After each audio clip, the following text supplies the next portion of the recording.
Welcome to the Deep Dive, your shortcut to being truly well-informed. Today, we're really digging into a topic that subtly, yet profoundly, shapes almost, well, every aspect of your daily life: chronic stress. It's everywhere. You know that feeling, right? That persistent tightness in your shoulders, maybe the racing thoughts keeping you up at night? Yeah, or those headaches that just seem to appear. Exactly. And this isn't just having a tough day. It's often your body speaking to you through the language of a pretty powerful hormone, one that, when it gets out of balance, dictates far more than you might realize. That's the core of it. So today, we're tackling the big question: what chronic stress really does to your body, and the scale of this. It's actually staggering. Think about this. Some figures suggest between 75, even up to 90% of doctor visits today. They're linked back to stress-related complaints. It's a huge number. Really highlights the public health impact. Right. So our mission for this deep dive is clear. We're not just about, quick fixes. We want to arm you with the science. Why behind it all? Exactly, the science of your body's stress response. Yeah. So you get a crystal clear understanding of how your system is genuinely reacting, and maybe most importantly, what you can actually do to sort of take back control. That's absolutely right. Because our ancient physiology, the system built for short bursts of acute threat, chasing a mammoth maybe, Right, something immediate. it was never designed to handle the constant, relentless emergency mode that so much of modern life imposes. And cortisol, which is this vital survival hormone from way back, it's now chronically elevated in so many people just because of these ceaseless psychological pressures that, they don't just go away. They don't resolve easily. Exactly. And this fundamental mismatch, this biochemical tension, is really at the heart of what we're seeing as this kind of collective burnout epidemic. Burnout. Yeah, that term comes up a lot. It does.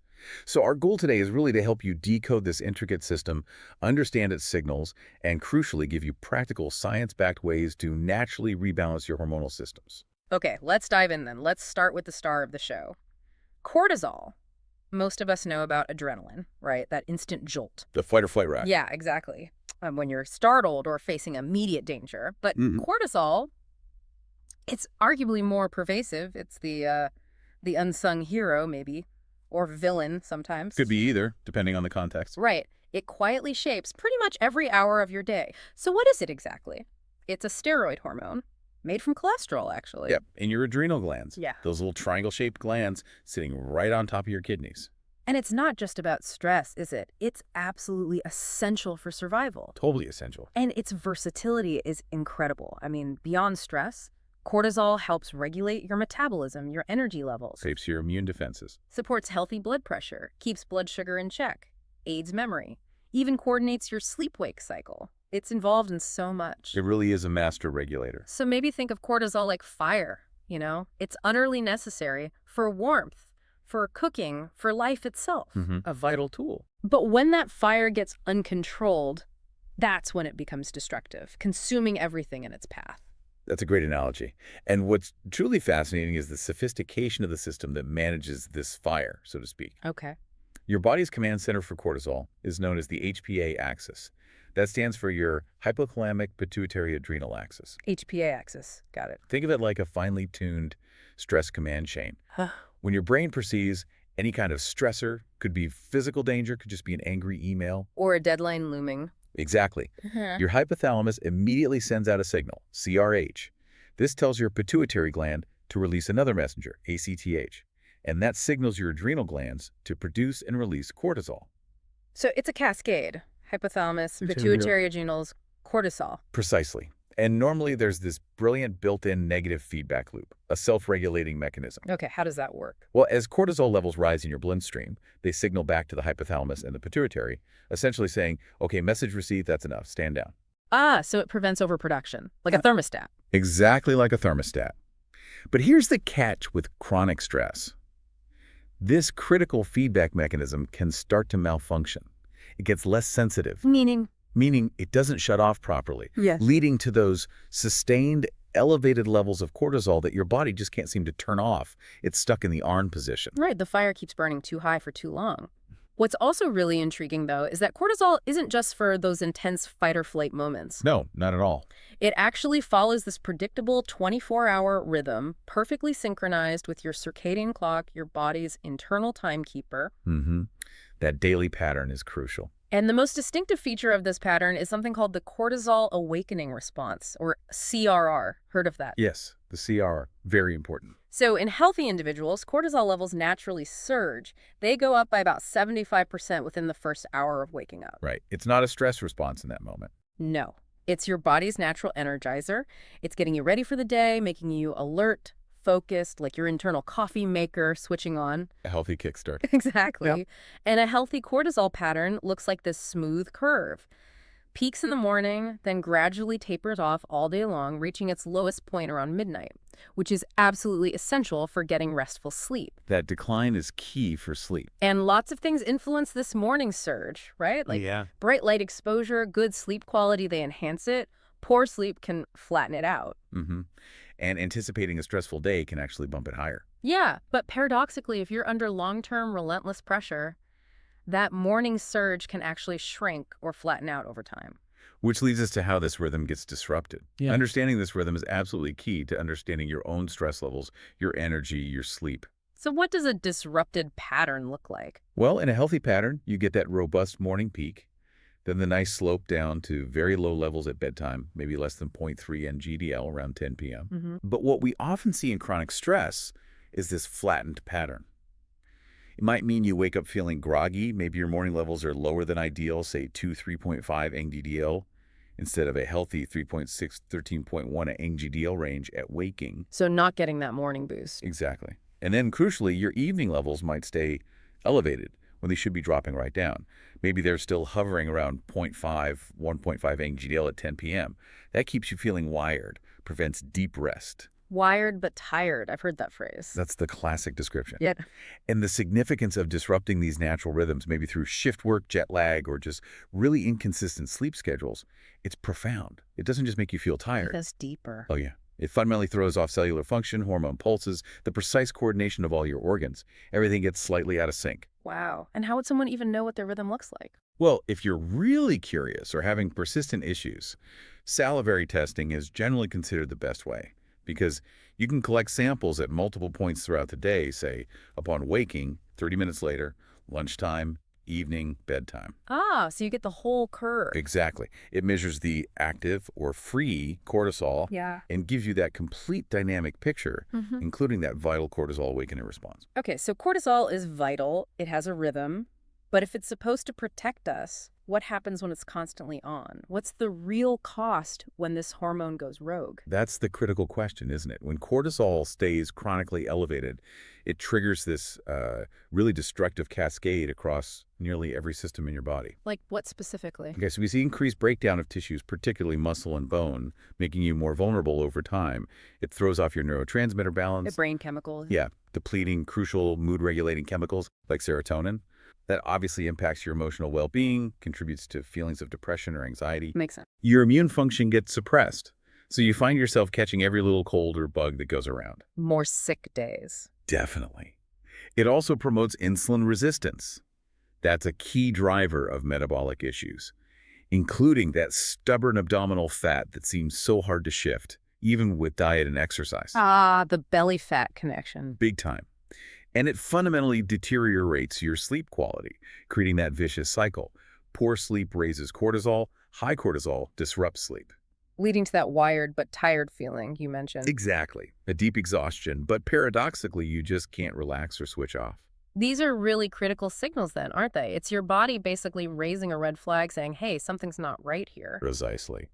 So what are some of those common, maybe undeniable symptoms that really signal cortisol overload, the things people should look out for? Absolutely. Okay, number one, those afternoon energy crashes that hit you like a ton of bricks, even if you thought you slept okay. 3 p.m. slump, big time. Yes. Persistent weight gain, specifically around your midsection, despite, really trying with diet and exercise, that's a classic sign. Okay. Trouble falling asleep even when you feel utterly exhausted. Or maybe waking up frequently throughout the night. Sleep issues are huge. Huge. Also, noticing you're catching every cold way more often than usual. Increased cravings, especially for salty or sweet, comfort-type foods. The stress eating connection. A general decrease in your ability to handle everyday stress, things that didn't used to bother you, now feel overwhelming. Mood swings, irritability. And brain fog. trouble focusing. Definitely. A noticeable dip in memory and focus. These are all major indicators. And the stakes here, if ignored, are incredibly high. How high? Well, studies show chronically elevated evening cortisol is associated with roughly twice the risk of cardiovascular events, heart attacks, strokes, significantly increased risk of metabolic syndrome, type 2 diabetes, clinical depression, and even long-term cognitive decline. Wow, those are serious long-term consequences. They really are. Yeah. And it's maybe worth distinguishing burnout from clinical depression quickly. Yeah, that's a good point. How do they differ? Burnout often begins with high enthusiasm and overcommitment. You're passionate, you're pushing hard, but gradually, almost insidiously, it transforms into exhaustion, cynicism, detachment. Starts high, ends low. Kind of. Whereas clinical depression often presents with that pervasive sadness, hopelessness, and loss of interest right from the outset. There's overlap, for sure, but the starting point can be different. That's a really helpful clarification. So we have this detailed picture of the body's response, but I wonder, some listeners might be thinking, okay, isn't this just stress? What's the real difference between just being stressed out and this HPA axis dysregulation you mentioned? That's a perfect question to clarify, because your stress response actually kicks in even before the hormones ramp up significantly. It starts with your autonomic nervous system, the ANS. Okay. Within milliseconds of perceiving a threat, your sympathetic nervous system, the go system, your gas pedal activates. Instantaneous. Pretty much. And your brain regions are constantly making these rapid assessments. Your amygdala, the threat detector, flags potential dangers. Your hippocampus compares it to past experiences. Is this really a threat? Yeah. And your prefrontal cortex, the rational part, can either amplify that response, oh my God, this is terrible, or dampen it. Okay, take a breath. We can handle this. So your thoughts play a huge role. Absolutely enormous. Yeah. What's truly fascinating and a bit scary is that a mere thought, just worrying about something, can trigger the exact same physiological cascade, the same cortisol release, as facing a genuine physical threat. Wow. The body doesn't really know the difference between a perceived threat and a real one. Not biochemically, no. And that's the key difference between acute and chronic stress. Acute stress is like a distinct wave. It rises, it crests, it falls, and your system recovers, goes back to baseline. Okay. Chronic stress, though, is like a slowly rising tide. It doesn't fully recede. It gradually resets your entire system to a higher alert level. Scientists call this allostatic load. Allostatic load. Yeah, it's the cumulative wear and tear on your body from repeatedly activating those stress responses without adequate recovery. It's this continuous pressure, this rising tide that eventually leads to that HPA axis dysregulation we talked about. The system gets worn down. So if our HPA axis can get stuck in overdrive, eventually leading to these stages of dysregulation, it really begs the question, what is constantly signaling our body to stay in that emergency mode? Because you're right, it's usually not saber-toothed tigers anymore. Exactly. It turns out the culprits aren't always these big, dramatic emergencies, are they? Often they're much more subtle, almost invisible choices we make every single day. Absolutely. Our stress system, as we said, evolved for identifiable short-term threats. It's just not well equipped for the constant low-grade hum of modern life. The background noise of stress. Precisely. This is why it's so important to recognize what we might call hidden modern stressors, things we don't even think of as stressful, but they are, biochemically. Like what? Give us some examples. Okay, think about evening screen time. We scroll on our phones before bed. That blue light directly suppresses melatonin, your sleep hormone, and signals daytime to your brain, keeping cortisol potentially elevated. Even if the content isn't stressful. Even the light itself. Right. But then add the content, the constant notifications, the social media comparison traps. These create frequent low-level cortisol microspikes throughout the day. Microspikes. Okay. What else? Sleep deprivation is a huge one.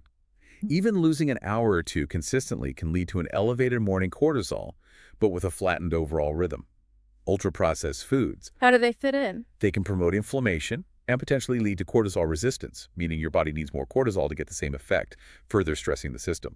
Constant background noise traffic. Open plan offices maintains low-level sympathetic arousal. You're always slightly on. Exactly. Even things like financial uncertainty, chronic pain. These can sustain background cortisol elevation even while you sleep. And this persistent, unremitting stress is what wears down that intricate HPA axis feedback loop, often in predictable stages. Okay, you mentioned stages. Can you walk us through those? Sure. Think of it as a gradual recalibration, often over a long time. Stage 1 is often called the alarm phase, or hypercortisolism. This might last weeks to months. Here, you're basically running on stress hormones. Cortisol, especially evening cortisol, is high. Your DHEA, another adrenal hormone, might also be high initially. And how would that feel? Typically anxiety, maybe trouble sleeping, insomnia, feeling hypervigilant, easily startled, wired. Okay, stage 1, alarm. Then what? Then comes stage 2, resistance or adaptation. This can go on for months, even years. Here, the system starts to struggle. The cortisol curve begins flattening out.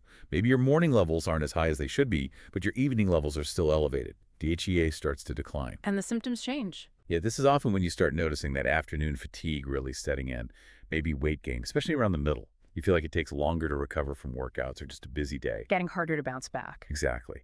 And finally, if the stress isn't addressed, you can enter stage 3, exhaustion or hypocortisolism. This can develop over years. Here, the system is really struggling to keep up. You often see a blunted morning cortisol rise, a very flat rhythm overall, and significantly reduced DHEA levels. And this feels like Profound fatigue, like bone-deep exhaustion that sleep doesn't fix. Brain fog is common. Cognitive issues, maybe recurrent immune problems, allergies, sensitivities. This stage often correlates directly with what people experience as clinical burnout. burnout again, so it maps onto these physiological stages. Often, yes. And it's really important to clarify here what's popularly called adrenal fatigue. It's more accurately described as this HPA axis dysregulation. It's not that your adrenal glands themselves are literally fatigued or failing. It's a complex recalibration of the entire brain-adrenal communication system. So it's the signaling that's off, not necessarily the glands themselves being broken. Exactly. It's a system-wide adaptation that's become maladaptive. Mhm. And this is crucial, the truly good news is that this system is incredibly resilient. It can recover. It can recalibrate back towards health. That's really hopeful. Okay, so moving on from those bigger patterns, let's zoom right in on the specific, often seemingly innocent daily choices that quietly signal our body to keep ramping up that stress machinery. Like you said, not emergencies, but ordinary habits. Precisely. These cumulative triggers keep that cortisol switch firmly in the on position, and what you consume plays a huge role. Let's talk caffeine. Ah, yes. Coffee, my friend and enemy. Right. So your morning coffee directly stimulates cortisol production, which is fine, helps kickstart your day. But the real insight isn't just don't drink coffee late. It's understanding why. Oh, yeah. Even your 2 p.m. latte could still be actively blocking your body's natural wind-down process, disrupting melatonin and keeping cortisol slightly elevated, potentially until midnight or even later. Really? That late? Yeah, because of caffeine's surprisingly long half-life. For most adults, it's around 5-6 hours. But, and this is key for pregnant individuals, people on hormonal contraceptives, or those who are genetically slow metabolizers of caffeine. Which is quite a few people. It is. That half-life can extend to a whopping 10-18 hours. So that afternoon cup is still significantly active when you're trying to sleep. Wow. Okay, point taken on the afternoon coffee. What about sugar? Sugar and processed carbs. Big culprits. Think about that sugary cereal, the muffin, the flavored yogurt, energy drinks, processed baked goods. The usual suspects. They cause a rapid blood glucose surge. Your body releases insulin to deal with it, but often overshoots, leading to a blood sugar crash soon after. The sugar crash. Your body perceives that crash as an emergency, a state of low fuel. So it releases cortisol to mobilize glucose stores and bring your blood sugar back up. If your diet is high in these things, this up and down cycle happens multiple times a day, constantly poking your stress system. Creates internal chaos. What about alcohol? It feels relaxing initially. Deceptively so. While that initial glass of wine might feel calming, cortisol actually often surges 6-12 hours after consumption. Hours later, when you're trying to sleep. Exactly. It severely disrupts sleep architecture, especially REM sleep, and messes with melatonin production. Regular drinkers often show HPA axis function that looks very similar to someone under chronic stress, even when they're not drinking. Okay, so caffeine, sugar, alcohol, major dietary triggers. But it's clear our daily habits and environment are just as powerful, right? Absolutely. Take sleep irregularity. Forget total hours for a second. If your bedtime varies by more than, say, 30 minutes night to night. Even if you sleep 8 hours eventually. Yes. It profoundly confuses your HPA axis. It's like giving yourself hormonal jet lag every 2 days. It directly impacts that cortisol awakening response we talked about. Consistency is king for your circadian rhythm. Hormonal jet lag, that's a good way to put it. And screens, you mentioned screens earlier. Right, those ubiquitous digital exposures.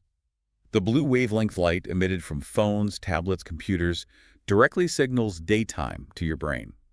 It suppresses melatonin release and keeps cortisol relatively elevated. So it messes with the wind-down signal? Precisely. Studies have shown just 90 minutes of evening smartphone use can measurably elevate your next morning cortisol. And that's just the light. Add the content, the endless scrolling, the notifications, the potential for comparison or anxiety that creates a perpetual digital stress load through those cortisol microspikes. It's a double whammy, the light and the content. Exactly. And it's not just our screens either. The world immediately around us plays a role. Like noise? Yep. Constant background noise, think traffic, sirens, even just office chatter, maintains a low level of sympathetic nervous system arousal.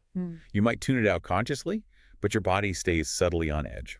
Interesting. What else in the environment? Even thermal discomfort. Being consistently slightly too hot or too cold requires continuous physiological adaptation from your body, which is a low-level stressor. Your optimal sleep temperature, for instance, is actually a surprisingly narrow range, typically between 65–68 degrees air or about 18–20 degrees C. Chillier than many people keep their bedrooms. Often, yes. And finally, a really significant, often completely overlooked factor, nature deficit. Lack of time outdoors. Yes.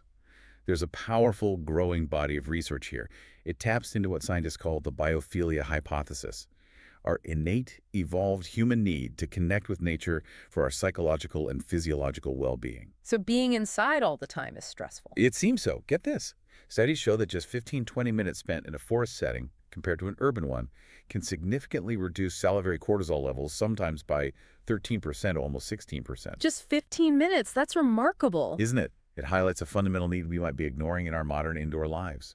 Okay, these are all incredibly practical insights into the hidden triggers. So flipping it around, what are some of the most impactful, maybe immediate habit tweaks someone could make today to begin resetting their cortisol? Right, let's get practical.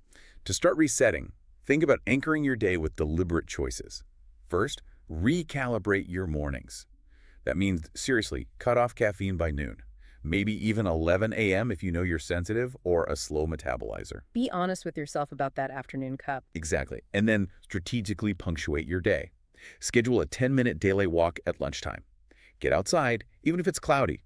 That light exposure helps reset your circadian rhythm. Okay, daylight walk. And create 5-minute reset breaks every 90 minutes or so of focused work. Stand up, stretch, look out a window, step away from the screen. Ideally outdoors, if possible. Prevent that cortisol buildup. Short, regular resets. Makes sense. What about food and environment? For nutrition, swap those high glycemic breakfasts.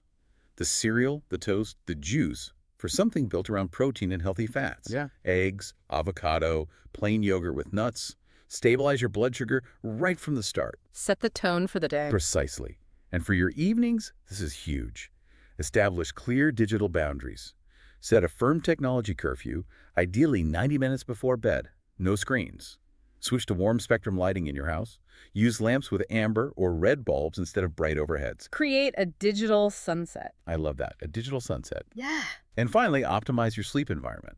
If noise is an issue, consider noise-canceling headphones or a white noise machine. And crucially, get that bedroom temperature right, between 65–68 degrees Zafa, 18–20 degrees C, cool, dark, and quiet. That's an excellent, really actionable framework. So, okay, we've tweaked the immediate triggers, but this raises the bigger question. How do we naturally lower cortisol more broadly and build lasting resilience? What are the integrated habits we should focus on? Right, moving beyond just stopping the negative inputs.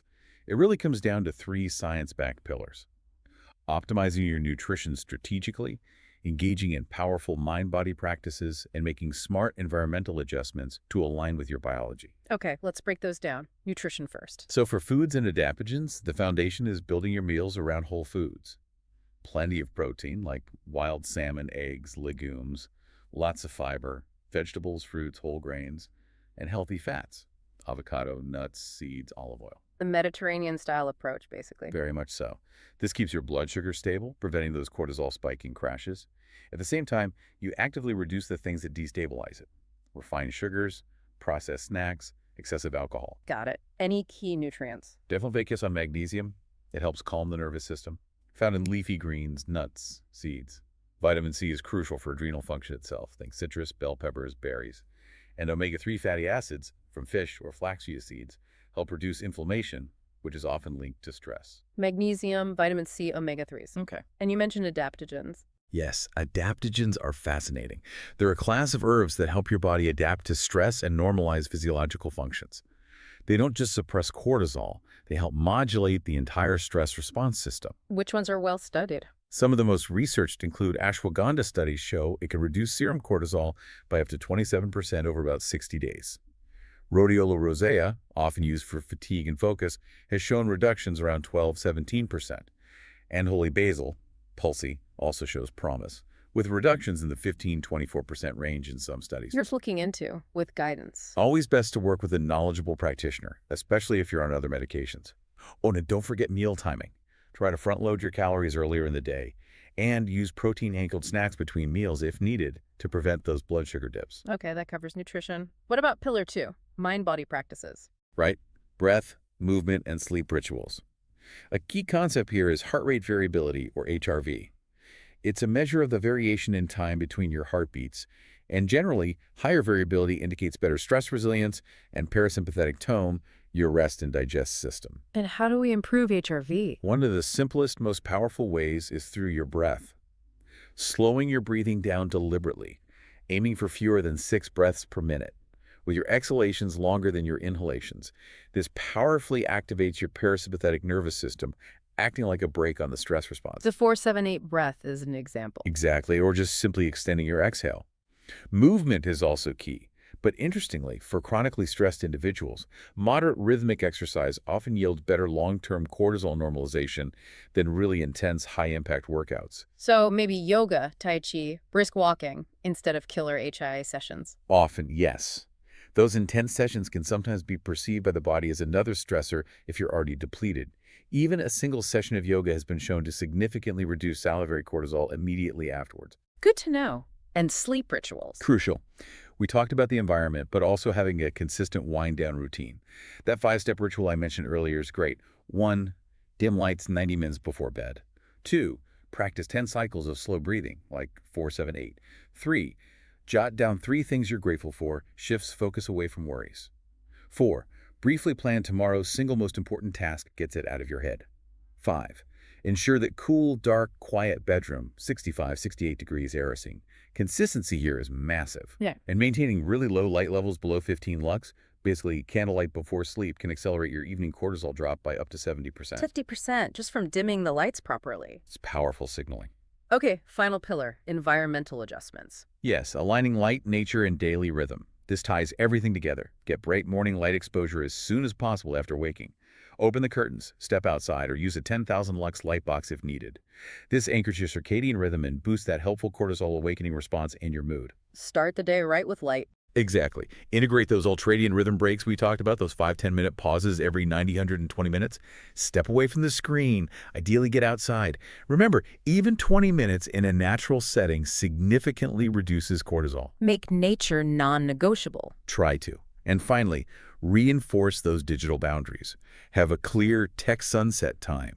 Consider batching email or notification checks instead of constant interruptions. Reduce the digital noise that contributes to those microspikes. Wow. Okay, that was a really comprehensive deep dive. So what does all this mean for you, the listener, wrapping up? You've just gained, hopefully, a truly deep understanding of chronic stress, how this key hormone cortisol works, its profound, often hidden impact throughout your body, and importantly, the countless subtle triggers hiding in your daily life. Yeah, awareness is the first step. Absolutely. And the goal here isn't about achieving some kind of stress-free perfection. That's probably impossible, right? It's about adaptability. Yes, resilience. Developing the awareness to recognize when your system needs adjustment and having the knowledge, the tools to make those changes effectively. We've really talked about 3 core principles for getting a handle on your cortisol. Understand your natural rhythm, actively remove those hidden triggers we discussed, and consistently embed those powerful resets, nutritional, mental, environmental. In an integrated approach. Totally. And the advice is always start small. Don't try to overhaul everything at once. That's just another stressor. Pick just one or two interventions that resonate with you right now. Maybe it is cutting off caffeine by noon. Maybe it's adding that 10-minute daylight walk at lunch. Whatever feels most achievable. Exactly. The most important thing, consistency. Little changes done consistently add up to big shifts over time. Which really brings us to the final thought. This raises an important question for you to consider, doesn't it? Considering everything we've discussed, this powerful, intricate connection between your daily choices, your environment, your thoughts, and your internal hormonal landscape. Yeah. What is just one small strategic adjustment you can realistically commit to making today, or maybe this week, to begin shifting your body out of that constant emergency mode and start reclaiming your natural resilience? Just one thing to start. Just one thing. You are, in effect, your own chief rhythm officer now. You have the information. Keep listening to your body, keep observing its signals, and gently, consistently, keep adjusting your plan.